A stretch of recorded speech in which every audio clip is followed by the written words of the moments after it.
Fujifilm finally fixed one of the most frustrating changes that they ever made with their cameras.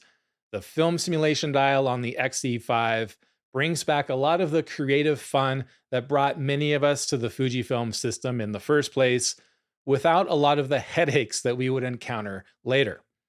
You see, back before 2021, you could take any of Fujifilm's film simulations and modify them with all of the other image styling settings like contrast, color, white balance, and save these to the custom settings.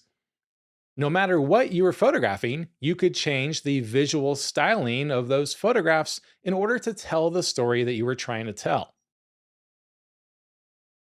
With the X-E4 and the XS10 and all cameras since, you could still do this.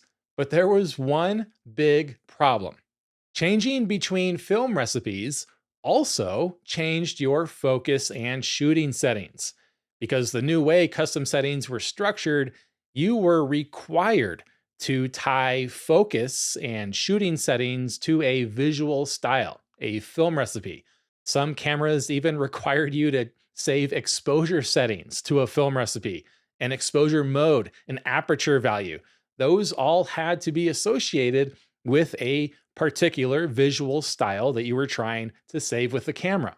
Now, I was very outspoken when this change came out. I found it extremely frustrating.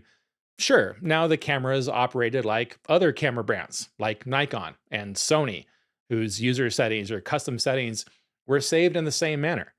But Fujifilm was no longer unique. It was no longer different from all of the other camera brands in the way that it attracted so many photographers and built such a huge, loyal fan base of photographers who loved shooting with their film recipes. And I wasn't the only one who found this frustrating. A lot of you chimed in and said that you also could not stand the way that the new custom settings were saved. It was messing up your photography. It messed up my own photography a lot. I was photographing a documentary project one time, and I was using a specific custom setting, and I had modified the shooting and the focus settings for the particular situation that I was in.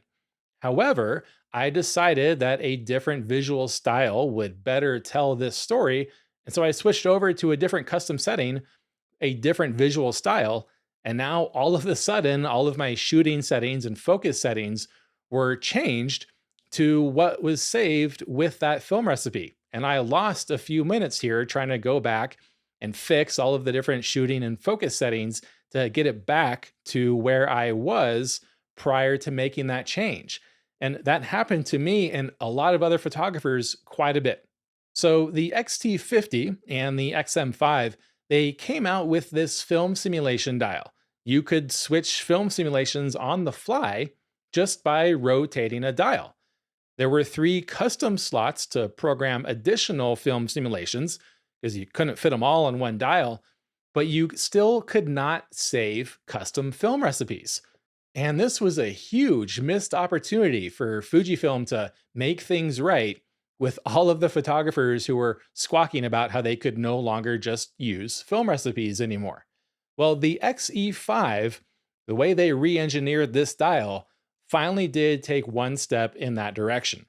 The dial on the X-E5 is smaller, and I appreciate that it's much harder to accidentally change, as often happens with the X-T50, and there's only 6 pre-programmed film simulations. But the FS1 through 3 positions now are not only for saving film simulations that are not already on the dial. You can save any film simulation to those FS1 through 3 positions, but you can now also save modifications to those film simulations or film recipes. And now we're back to where we used to be with the old custom settings, the C1 through C7. Now the FS1 through 3 positions are kind of going back to how things used to be. And sure, there are only 3 slots now for these custom film recipes, but you can still save 7 additional film recipes to the custom settings C1 through C7.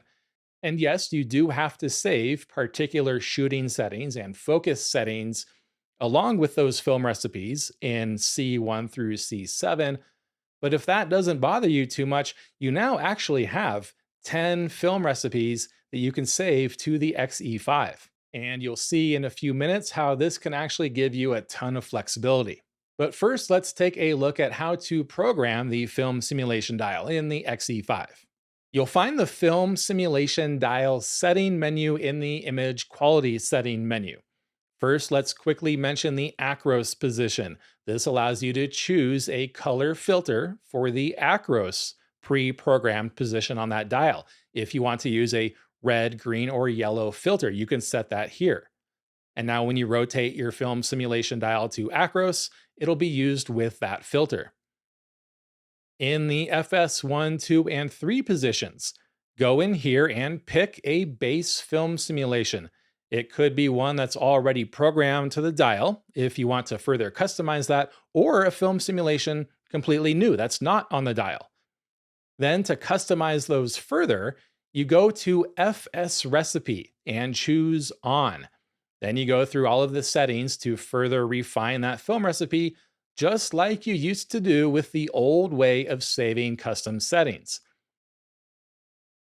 If you need some ideas for coming up with these film recipes, Richie over at Fuji X Weekly has a huge library of film recipes that he and his readers have come up with over the years. And then I help you reverse engineer a particular visual style so that you can save that to your camera in my Creating Unique Fujifilm Film Recipes course. You can repeat all of these steps for all 3 positions, and here's just an example of how I modify Classic Chrome for my own documentary style using Classic Chrome. There are some quirks and some things that you need to know before using this dial. And the first and the most important thing to know is that this dial will override everything else in the camera. Wherever there's a film simulation setting in the camera, this dial position is going to override that. So you can't even change the film simulation in the menus or the Q menu. And if you've saved a specific film simulation to a custom setting, that will be overridden. For example, if your C1 custom setting was saved with Astia, if you rotate that dial to Reala Ace, then Reala Ace is going to be the film simulation used with all of those image quality settings, shooting settings, and focus settings that were saved to that custom setting. This applies to your film simulation recipe positions too, FS1 through 3.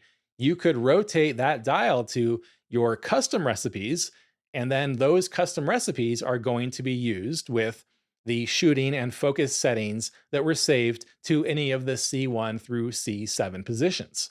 So there's actually a lot of versatility there. The ability to use your 3 custom film recipes with your 7 custom settings, that gives you a big range of different styles and different settings that you can use with a camera, but also it gives you a opportunity to get yourself in a big mess if you're not paying attention to that dial position. You need to set that dial to the C position. If it's set to C, then that film simulation dial becomes idle. It's not going to apply to anything. You can also click through your front command dial functions until film is displayed, and then use the front command dial to change the film simulations. It also needs to be set to the C position to change your film simulation in the main menu and also in the Q menu. If it's set to anything other than C, these options are going to be grayed out. You can also modify your 3 saved film recipes in the main image quality setting menu. You don't need to go back into that film simulation dial setting menu. If you're using FS1 through 3 and then you go into that image quality menu, you'll see your recipe designation next to the settings that can be changed. You can change those here and they will be saved to that recipe. You can also disable whatever modifications you have made to a specific film simulation in the FS1 through 3 positions by setting FS recipe off. When you set this to off, then all of those image quality modifications are going to be disabled and you'll only see that base film simulation. As a default, the shortcut to do this is pushing the control lever towards the lens and holding it until you see FS recipe on or off on the display. So I was not a big fan of the film simulation dial on the XT50. For one, it was way too easy to change by accident. But most important, it didn't address any problems or needs that any of us had. The X-E5 film simulation dial did this. It makes that creative style of shooting fun again, where you can switch between different visual styles depending on the mood that you want to convey with your photos, and without having to worry about your focus settings or your shooting settings changing on you and then slowing you down. It kind of brings back that creativity that a lot of us came to Fujifilm for in the first place. The X-E5 was a great step in the right direction for Fujifilm redeeming themselves for that change, in my opinion. If you do want to learn more about creating your own unique film recipes, you can check out that course that I'll have linked in the description. I also did just finish a complete Fujifilm X-E5 tutorial course. You can check out a few free preview videos and see what that course is all about at photocourses.link/Xe5. But first, let me know your thoughts on the custom settings. Do you prefer the film recipe style, where you are only saving the visual styles to your camera? Or do you prefer the newish way of things, where in addition to a visual style, you're also saving shooting and focus settings? Which one of those two options do you prefer the most? If you have any other questions or comments, please let me know. Thank you so much for watching. Subscribe for more great tips like this every week, and I'll see you in the next video.